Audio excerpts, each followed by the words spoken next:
గురుగారు, కార్తీక పౌర్ణమి నాడు సహస్రలింగార్చన, మహాలింగార్చన, రుద్రాభిషేకం, బిల్వార్చన ఇలాంటి వివిధ ప్రక్రియలతోటి శివారాధన మనం చేస్తూ ఉంటాం కదా. కార్తీక పౌర్ణమికి శివారాధనకు ఉన్నటువంటి సంబంధం ఏంటి?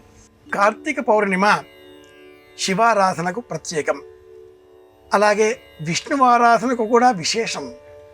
ఈ కార్తీక మాసాన్ని శివకేశవ మాసంగా మనం అభివర్ణించినప్పుడు పౌర్ణిమ వరకు శివారాధన, అమావాస్య వరకు విష్ణువారాధన, ఇలా రెండింటితో కూడా మనం ముడిపడి రెండింటిలో కూడా ప్రత్యేక సందర్భాలను ఒకదానితో మరొకటిగా సంభావన చేస్తూ అర్చించడం ఆర్ష సంప్రదాయం.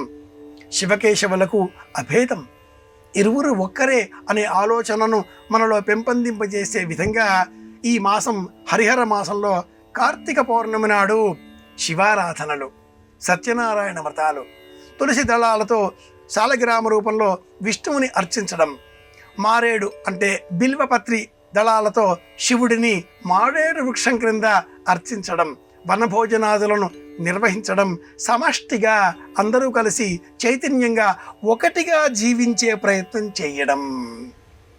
ఒక చేతితో చప్పుడు రాదు, రెండవ చెయ్యి కలిస్తేనే అది భజనగా ప్రతిధ్వనిస్తుంది. ఈ ప్రతిధ్వనులు ప్రపంచమంతా పరివ్యాప్తం చెందాలి అంటే శివకేశవులకు అభేదం అన్నటువంటి ప్రమాణాన్ని మనం గుర్తించాలి. శివుడు కేశవుడు ఇరువురిని అర్చిస్తున్న మాసం కార్తీక మాసం. అందులో పౌర్ణిమ నాడు చంద్రుడు పూర్తిగా 16 కళలతో మనకు దర్శనమిచ్చేటటువంటి మాసం. ఈ చంద్రుడిని శివుడు తన జటాజూటంలో అలంకరించుకున్న రూపాన్ని మనం గుర్తించినట్లయితే భూమి శివుడు, భూమి చుట్టూ తిరిగేటటువంటి చంద్రుడు ఆ శివుడి శిరస్సులో అలంకరింపబడినటువంటి చంద్రుడు. ఇలా గ్రహించాలి. చంద్ర కళలు, చంద్రుని కాంతి చేత అమృతమయమైనటువంటి కిరణాలను మనం పొందగలుగుతాం. ఈ నేపథ్యంలో ఈ కార్తీక పౌర్ణమి నాడు శివారాధనలు అనేక విధానాలలో, ఆగమ శాస్త్రాలలో, శివపురాణాలు ఇంకా అనేక గ్రంథాలలో చెప్పబడి ఉన్నాయి. అన్నింటికంటే కూడా శ్రేష్టం మట్టితో చేసిన శివలింగాన్ని పూజించడం. పార్థివ లింగ పూజ అని ఈ పూజకు పేరు. అనేక రూపాలలో సహస్ర శత లింగార్చనలు, బిల్వార్చనలు, అభిషేకాదులు, శివ సంబంధితమైనవి నిర్వహించేటటువంటి తరుణంలో అన్ని రూపాలలో కూడా వినియోగించేటటువంటి మహామంత్రం ఒక్కటే, అది నమకం.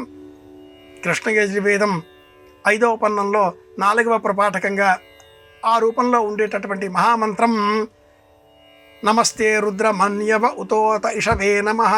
మన్యు అంటే కోపం. మనలో ఉండే కోపాన్ని స్వామికి అర్పించడమే ప్రధాన లక్షణం. కార్తీక పౌర్ణమి నాడు ఉపవాస వ్రతం చేసి పరమేశ్వరుడికే ప్రీతికరంగా వివిధ ద్రవ్యములతో, మంచినీరు పరమోత్తమం, అలా కాకుండా ధనం కావాలి, విదేశాలకు వెళ్ళాలి, సొంత గృహం పూర్తి కావాలి, కుటుంబంలో అనారోగ్యాలు ఎవరికి రాకుండా ఉండాలి, ఇలాంటి లక్ష్యాలతో ఉన్నటువంటి వారు పంచామృతాలు, పళ్ళ రసాలు, వివిధ ద్రవ్యాలు, పుష్పోదకాలు, రత్న సంబంధిత ఉదకములు, వీటన్నిటితో అభిషేకాలు చేస్తూ ఉంటారు. ఇలా చేసే సమయంలో వినియోగించే మంత్రం ఒక్కటే, అది నమకం. ఈ నమకంలో 170 ఉపమంత్రాలు ఉంటాయి. వీటిని వినియోగించి మనలో ఉండేటటువంటి కోపాన్ని తొలగించుకోవడం. భైషజ్యము అన్న పేరిట ఈ నమకంలో ఒక మంత్రాన్ని మనం గుర్తించవచ్చు. భిషక్కు పరమేశ్వరుడు, వైద్యుడు.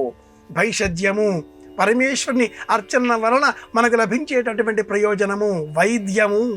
ఈ రూపంలో ఆ స్వామిని సేవించినట్లయితే సమస్త కోరికలు నెరవేరుతాయి. కార్తీక పౌర్ణిమ శుక్రవారం రావడం ఒక యోగం.